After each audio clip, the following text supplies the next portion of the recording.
வணக்கம். வாங்க, இது விஜய்ஸ் கிச்சன். இன்றைக்கி வாழைக்காய் பொரியல் தாங்க செய்ய போகிறோம். அது எப்படி செய்கிறதுன்னு பார்க்கலாம் வாங்க. சூப்பராக இருக்கும். இந்த மாதிரி தக்காளி வெங்காயம் போட்டு வாழைக்காய் நம்ம வந்து எப்போவுமே சிப்ஸ் மாதிரி நல்லா ரவுண்டாக பண்ணி அதில் மசாலா தூள் தடவி அப்படி தான் பொரிக்குவோம்.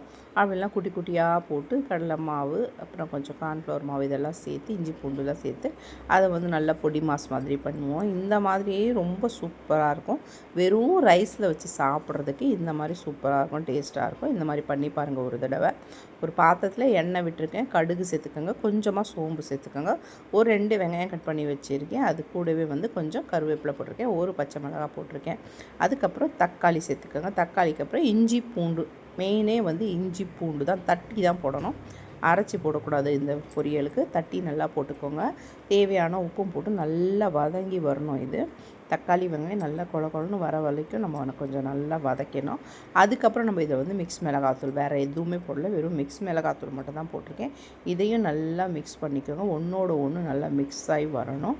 அதுக்கப்புறம் நல்லா காய்கறியை வந்து நான் சுத்தம் பண்ணி வச்சுருக்கேன். வாழைக்காயை நல்லா வெட்டி ஒரு நீல வாக்கில் போட்டு துண்டு துண்டாக ஆக்கியிருக்கேன், குட்டி குட்டியாக போட்டு வச்சுருக்கேன்.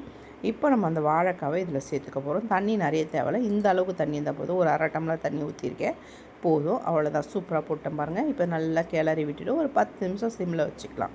சிம்மில் வச்சுட்டோம்னு வச்சுக்கோங்க, சூப்பராக இருக்கும். சூடான சாதத்தில் இதை நீங்கள் போட்டு ஒரே ஒரு ஸ்பூன் நெய் விட்டு சாப்பிட்டு பாருங்கள், சூப்பராக இருக்கும். ஒரு மூடி போட்டு ஒரு 10 நிமிஷம் தான், அதுக்கு மேலே வைக்க தேவை பாருங்கள். நல்லா தண்ணி சுண்டி வந்துருச்சு. இப்போ நம்ம மூடியை திறந்து விட்டுட்டு கொஞ்சம் நேரம் நல்லா கிளறிக்கிட்டே இருக்கணும்.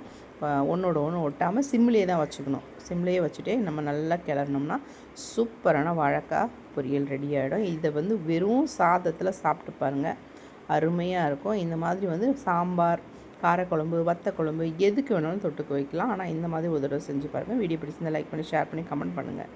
நம்ம சேனலை மறக்காமல் சப்ஸ்கிரைப் பண்ணிடுங்க. எப்படி இருக்குன்னு வீடியோ சொல்லுங்கள். பாய், வணக்கம்.